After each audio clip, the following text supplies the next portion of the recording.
பரப்புரைக்கு செல்லும்போது மக்களுடைய எழுச்சி உங்களுக்கு எப்படி இருக்கு?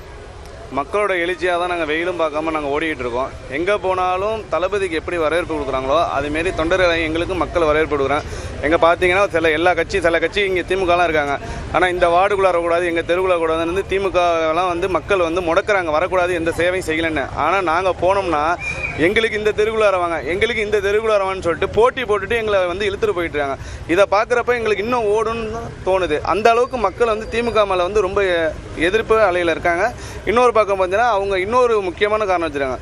எக்காரணத்து கொண்டும் தாமரைக்கு ஓட்டு போட மாட்டோம், உதயசூரியனுக்கும் ஓட்டு போட மாட்டோம்னு மக்கள் முடிவு பண்ணிட்டாங்க. ஒரு பக்கம் திமுக, மறுபக்கம் தமிழ் மாநில காங்கிரஸ், இன்னொரு பக்கம் நாம் தமிழர். இந்த மும்முனை போட்டியில் தாவேகாக்கு சவாலாக இருக்கா? எங்களை பொறுத்த வரைக்கும் திமுக 15 கூட்டணி வச்சுருந்தாலும் சரி, ஏடிஎம்கே 20 கூட்டணி வச்சுருந்தாலும் சரி, நாம் தமிழ் சுயேட்சானாலும் சரி, நாங்கள் எந்த கூட்டணியும் நம்பி நாங்கள் வரல. மக்கள் மட்டும் தான் நம்பி தான் வந்திருக்கோம்.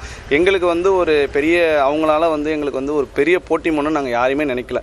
இப்போ ஒவ்வொரு தொகுதியிலும் அந்த கட்சியோட தலைவர் போய் பரப்புரையில் ஈடுபட்டு வராங்க. இப்போ இந்த தொகுதியில் தாவேகா தலைவர் விஜய் வரல அப்படிங்கிறது உங்களுக்கு பலவீனமாக இருக்கா?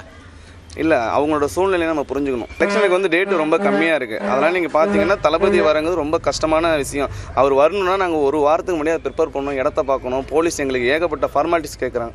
ஸோ தளபதி வராட்டினாலும் மக்கள் எல்லா தொகுதியிலுமே தளபதி நிப்பாட்டின ஆட்கள் தளபதியாக நினச்சி அவங்களை என்ன வரவேற்கிறாங்க. அது ஒன்று எங்களுக்கு போதும்.